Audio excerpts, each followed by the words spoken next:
What's up, guys? Isaac Walton here, behind the River King. Going to be flying this bad boy today. It's another selfie hiking drone, way bigger than the Dobby that I've tried out in the past. It's the Hubsan H501S. Turn to home, GPS, follow me. Supports a 1080p camera. Front, I've also strapped on the Firefly 7S on the bottom. We can get some awesome footage today. Stick with me, see how it works out.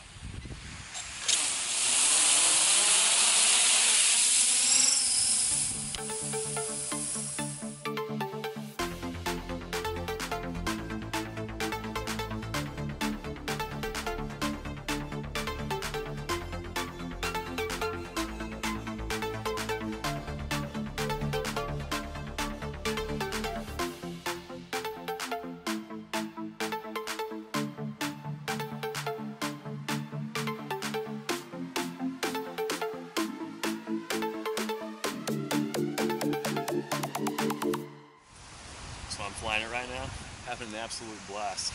I've got a first-person view here on the screen. I also can maintain a line of sight to it. It's really responsive.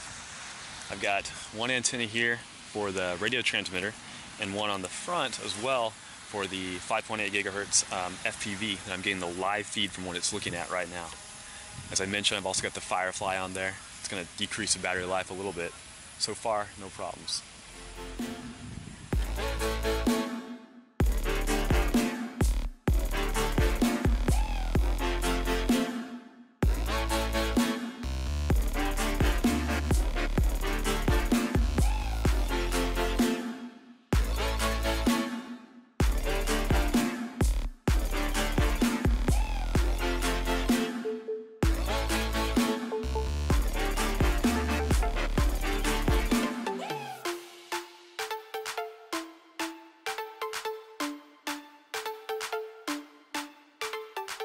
Alright guys, just took the H501S for one of my few first flights with it.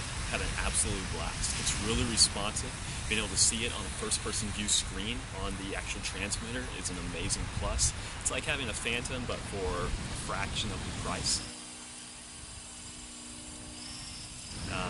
Battery life seems to be pretty good. It's kind of chilly out. Didn't have any issues with that. I think a little bit shorter time because I'm flying with that action camera strapped underneath. But overall, it's responsive. Came back to me, no problems. I was able to land without any issues. Super stable flying platform.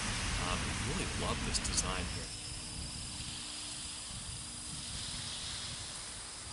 So this is considered sort of a selfie-ish drone because it has that follow me mode. It's a smaller design, you can throw it in your backpack really easy. It's not one that's going to fold up like a Mavic or a Dobby, but it still is within that category. And it's definitely one I'm going to keep using. Stay tuned for more footage. Alright guys, let's take a look at some of the other features of the H501S. For starters, I mentioned there's a little camera in the front. Here's more of a detailed view, you can see it here. Some of the models come with a built-in ND filter. This one has it, others don't. Kind of like having it. It gets rid of some of the jello. I've heard some people think it's kind of overkill for it, but it seems to do a pretty decent job. Jello is the wavy effect you see in some videos that aren't quite stabilized. Battery compartment back here. It is greater than the FAA minimum, so you will need to have your registration, which I have back here on the drone. You can fit your SD card right here.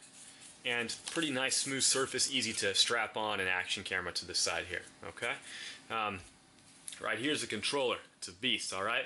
You can clip a lanyard to the front if you want to put it around your neck so you have your, when you need your hands free. Get your 5.8 gigahertz FPV signal receiver right here and the actual transmitter for the RC controller right here. I think it's 2.4. This is your usual kind of setup for a controller. We've got a bunch of other buttons up top. Here's your altitude hold mode. This is a GPS mode. I do a lot of flying with this on.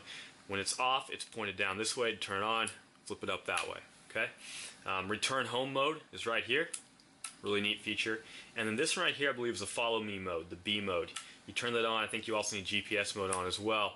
And this drone will actually track you, not you itself, but whatever's actually holding the controller. Okay. Turn this back off. Neat feature here is the FPV screen. Go ahead and flip this open, power it on, make sure you've got the antennas in place. You don't want to burn your transmitter. And I don't have the drone turned on just yet, but what we'll see here is actually the FPV view, what the drone is sending out. Your GPS coordinates down here in yellow, and then you'll actually see the GPS coordinates of the drone once it's turned on, and you have GPS actually turned on, okay? I'm not going to show you where I'm at right now. You'll notice here, when I'm pushing that up, you can see the bars actually moving, left, right, pretty sensitive, pretty cool how that works. A few different things here you can set up as far as programming, actually get into a manual control mode, just fiddling with the buttons here. Neat stuff, and you can kind of tweak it, tune it as needed here. Haven't really needed to do that. It's been pretty stable just right out of the box. Okay, so here's the basic features here, the H501S. Pretty pumped to show you guys what else it can do. I'm going to take it out to the desert. Stick with me. Let's see how the H501S performs.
So you've seen some of the shots from the desert. Let's take a look at what the actual stock camera footage looks like.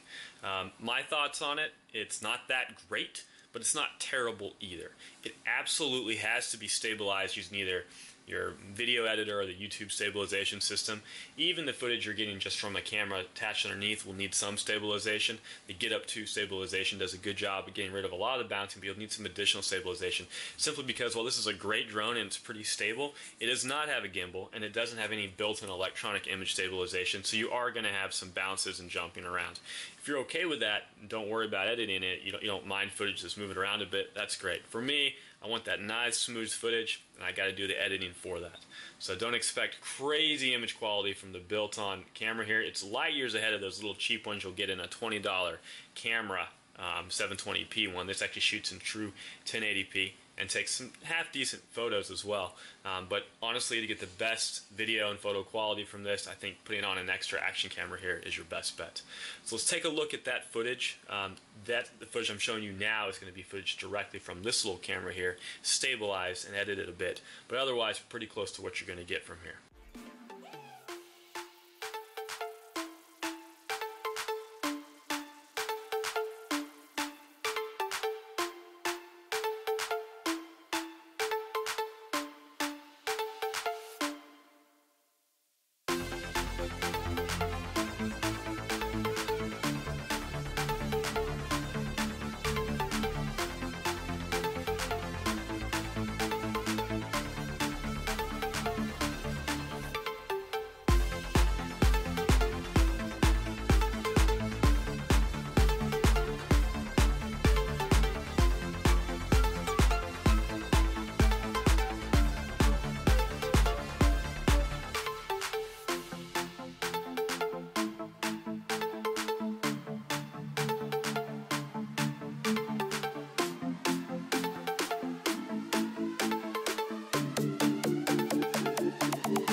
I've been flying this out here in the desert for a while. Man, I love it.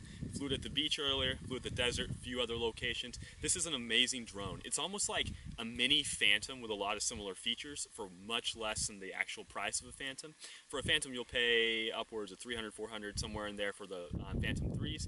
For the 4s, you're paying way more than that. This guy, I've seen as low as $230, even cheaper than my Dobby selfie drone. Now, that being said, the footage is not gimbal stabilized, so it's going to be more bouncy, especially the stock footage from the camera itself. Throw an extra image on board, maybe use a little bit of post-processing image stabilization, you can get some pretty impressive footage, which I'll be showing you. You've already been watching the video. Overall, guys, I'm impressed with the H501S. It's not a perfect quad. There's a few kinks here and there. Some of the issues with the firmware, some of the users have reported online could be a little bit better, but it sure does an excellent job, and with an advanced controller like the one I've been using, getting that first-person view is simply fantastic. Fits in a backpack really easily, perfect for hiking, getting footage of fishing trips. I'll be putting more shots up with that pretty soon. Anyway, guys, H501S here, Isaac Walton for Hunting the River King, just reviewing this drone. Perfect for taking photos outside, taking video outside, and getting your perfect selfie shots that you want. Thanks for watching, guys. Later.